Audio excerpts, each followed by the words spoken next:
So నమ్మకమే బలం, నమ్మకమే బలహీనత. నమ్మకం అనేది ప్రతి మనిషికి వచ్చేస్తుంది ఆటోమేటిక్గా. అది సో నమ్మకం అనేది ఒక పాజిటివిటీని తెస్తుంది మనిషిలో. ఆ పాజిటివిటీ తోటి అంటే నేను ఇది సాధించగలను, ఇది చేయగలను, నేను మంచిగా ఇట్లా ఉండగలను, ఇట్లాంటివి. మరి అదే నమ్మకము ఒక చెడు దాని గురించి, ఇంకేదన్నా అంటే ఇంపాసిబుల్ దాని గురించో ఏదైనా దాని గురించి నమ్మినప్పుడు అది నెగిటివిటీగా అయిపోతుంటుంది. అదే మనకు బలహీనతలు అంటే ఒక పట్టింపులు, అంటే దిగజార్చడం మనల్ని, అంటే మనకు అంటే మెంటల్గా మనం వీక్ అయిపోతుంటాం అన్నమాట. అదేంటంటే మనకు గిల్టీనెస్ ఇవన్నీ కూడా వచ్చేస్తాయి అన్నమాట. ఏది నమ్మకం అనేది ఒక బలహీనతగా మారినప్పుడు. అంటే బలహీనత అంటే ఎట్లా అంటే, ఇప్పుడు ఫర్ ఎగ్జాంపుల్ ఒక మతం గురించి కానీ, అంటే మతం అంటే వాళ్ళ ఆచారాల గురించి దాని గురించి నమ్మకం ఉందనుకోండి, అప్పుడు అది పాటించినప్పుడు కానీ ఇంకేదైనా చేయనప్పుడు అది గిల్టీనెస్, నేను చేయలేకపోయినా అనేది వచ్చేస్తుంది కదా, ఇది చేయలేదు కాబట్టి ఇంకేమవుతుంది అట్లాంటివి. లేకపోతే ఇంకేదైనా వాళ్ళు నమ్మడము, మూఢనమ్మకాలు, ఇంకే చిన్న చిన్నవి. సో ఇక్కడ నేను అనేది ఏంటంటే, ఏదైనా మంచి చేయగలను, సాధించగలను, దీనివల్ల మంచి జరుగుతుంది అనే పాజిటివిటీ కూడా నమ్మకం. అది ఏ విధంగా మనకు ప్లస్సో, ఆ నమ్మకమే ఒక అంటే నెగిటివ్ వేలో వాటిని నమ్మి దీనివల్లనే అది అట్లా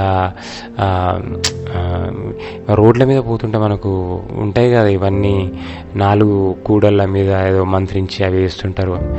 ఏంటంటే ఆ నమ్మకం అన్నమాట వాళ్ళది. ఆ నమ్మకం వల్ల ఉపయోగం ఏముంటుంది చెప్పండి? ఏముంటుంది అంటే ఇక వాళ్ళు నమ్ముతారు కాబట్టి చేస్తారు. సో ఇవన్నీ బలహీనతలు. నీ బలహీనత వల్ల ఇంకొకటి ఏం చేస్తాడంటే, నువ్వు ఒకదాన్ని నమ్మినవు, అది దానివల్ల అది ఇంపాసిబుల్, అది తెలుసు, అవతలకు తెలుసు, కానీ నువ్వు దాన్ని ఇంకా నమ్ముతున్నావు కాబట్టి దాన్ని క్యాష్ చేసుకోవాలను, ఇంకేదైనా చేసుకోవాలను.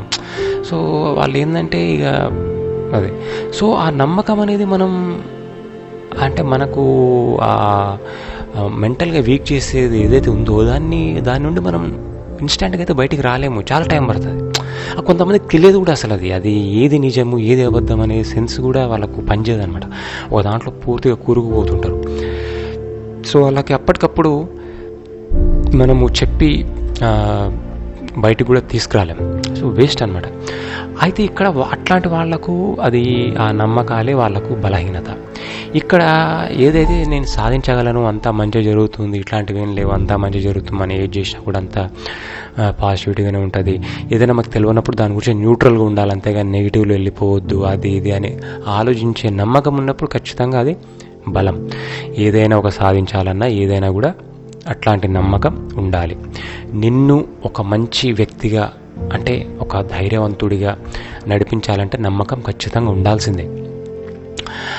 అదే నమ్మకం నిన్ను అన్నిటికీ భయపడుతూ ఒక దేని మీద నిలకడగా కాన్సన్ట్రేట్ చేయకుండా కూడా చేయగలుగుతుంది. కాబట్టి ఇట్ హ్యాస్ బోత్ ఎండ్స్ అన్నమాట. నమ్మకం అనే ఒక ఎలిమెంట్కి 2 వైపులా ఉంటుందన్నమాట. సో దాన్ని మనం ఎట్లా ఏది నమ్మి దాన్ని ఎట్లా ఇంప్లిమెంట్ చేస్తే అట్లా మనం ముందుకు పోతుంటాం. So thank you.